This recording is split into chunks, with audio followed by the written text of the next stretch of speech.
Uma coisa que eu discordo de você é o lance, não, quem que escreveu a Bíblia foi Moisés. Não, quem que escreveu a Bíblia? Mais de 60 autores. Foram vários autores, né?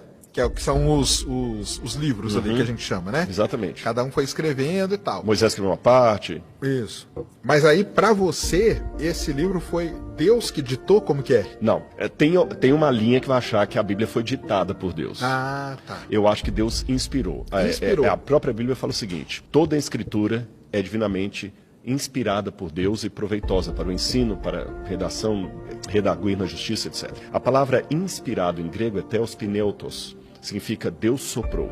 Então, eu não creio que Deus chegou e ditou, Sérgio, escreva com a voz de Deus, né? No princípio criou Deus os... Peraí, Deus, tá muito rápido, peraí, vírgula. Fala mais devagar. Não, Deus inspirou Moisés assim. As palavras eram do profeta, mas a inspiração era de Deus. Trocando em miúdos. A Bíblia é Deus falando com sotaque humano. Um apóstolo Paulo, que era um cara super culto, escrevia com muito mais, assim, condição literária do que o secretário de João no Apocalipse lá, que tem tantos erros de gramática grega no Apocalipse que não dava para passar numa prova do Enem com tantos erros numa redação. Você pega o Evangelho de João, já é totalmente filosófico a maneira de abordagem. O Evangelho de Marcos é simplório, parece ter uma criança escrevendo um adolescente.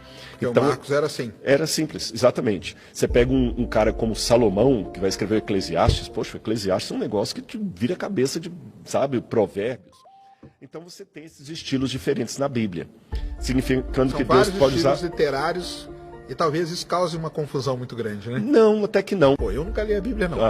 Se eu pegasse a Bíblia hoje, porque, primeira pergunta, a Bíblia é um livro pra gente ler na ordem que ele tá lá, direitinho, e lendo, porque tem gente que fala assim, vou começar a ler a Bíblia, vai lendo naquela ordem, ou existe, tipo filme, né? Sim. Tipo Star Wars, por exemplo, tem qual a maneira certa de ver Star Wars? Tem várias. Trilogia. Tem várias maneiras.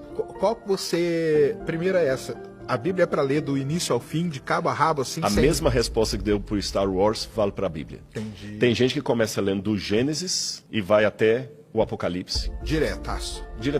O J. Stroll, por exemplo, esse é um cara legal de estudar. O J. Stroll, ele era um ateu e ele foi um dos que calcularam, o nome dele tá ligado com o modelo do Big Bang. Ele, inclusive, que fez a medição da velocidade que o universo se expande. J. Stroll. Ele, quando ateu, começou a ler o Gênesis.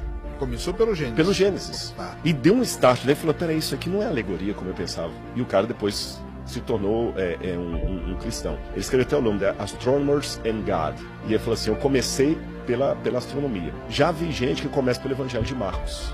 Eu já vi gente... Mas tem um porquê? Não. Depende da situação. Você entendeu? Os gideões internacionais dão aquelas bíblias nos hotéis. Às vezes o camarada tá no hotel, só tem o Novo Testamento ali, ele lê. Então não tem uma receita de bolo. Você falou que o último livro da Bíblia... É o Evangelho de João. É o Evangelho... Por que não é o Apocalipse? Porque o Apocalipse é o seguinte, o João, que escreveu o Apocalipse, ele estava preso na ilha de Patmos. João não morreu na ilha de Patmos, como muita gente pensa. Ele foi liberto pelo imperador Nerva. É onde? É no Mar Egeu. No Mar Egeu. Hoje pertence... É na frente da... Ali na Grécia, na região da Grécia, nas ilhas ali do Peloponeso ali. Tá. E dessa ilha, o João sai e ele volta para a cidade de Éfeso. Quando ele chega em Éfeso, ele encontra um ambiente ali que propicia ele escrever o Evangelho de João. E João dialoga demais com a filosofia ao escrever o Evangelho de João. Ali em Éfeso morou 500 anos aproximadamente antes de João, um filósofo chamado Heráclito. Os filósofos foram os primeiros cientistas antes da ciência moderna. E ele queria entender qual seria o segredo da natureza. Aí você tem lá os pré-socráticos e tudo mais, que achavam que era a água, o apeiron, o ar, o átomo. O átomo foi idealizado por Demócrito muito antes de existir a ideia de um microscópio. Eu já falava da partícula atômica, que hoje a gente sabe que pode ser divisível. Mas aí, nesse mundo, o Heráclito propôs que havia uma causa primeira que permitiu a existência de tudo o que há, mas essa causa primeira era tão grandiosa, tão grandiosa, tão grandiosa, que nós não poderíamos compreendê-la. O Apocalipse. O Apocalipse era uma revelação de Jesus. Só que eles escreviam o Apocalipse de maneira codificada. Ao invés de falar de Roma, falava de uma besta, um animal feroz que surgiu do mar. É Roma. A besta do Apocalipse é Roma. É o Império Romano em todas as suas fases. A fase antiga e a fase atual. Porque o anticristo, na visão apocalíptica, é um advento do Império Romano com outra roupagem, com outro nome, com outras características, mas com a mesma filosofia, com o mesmo objetivo. Um anticristo seria o quê, então? Um imperador romano. Mas não com o nome de imperador romano. Hoje, Então o Apocalipse é contando a história de como que os romanos dominaram o povo ali. o povo ali, exatamente. Só que ao Era mesmo o fim daquele mundo deles. daquele então. mundo deles. Só que, Tá. como a gente que acredita na Bíblia como inspirada por Deus entende que tinha uma revelação divina, não foi João que tirou da cabecinha dele, ele contava aquela história que estava acontecendo de maneira codificada e mostrava profeticamente que essa história vai se repetir no futuro.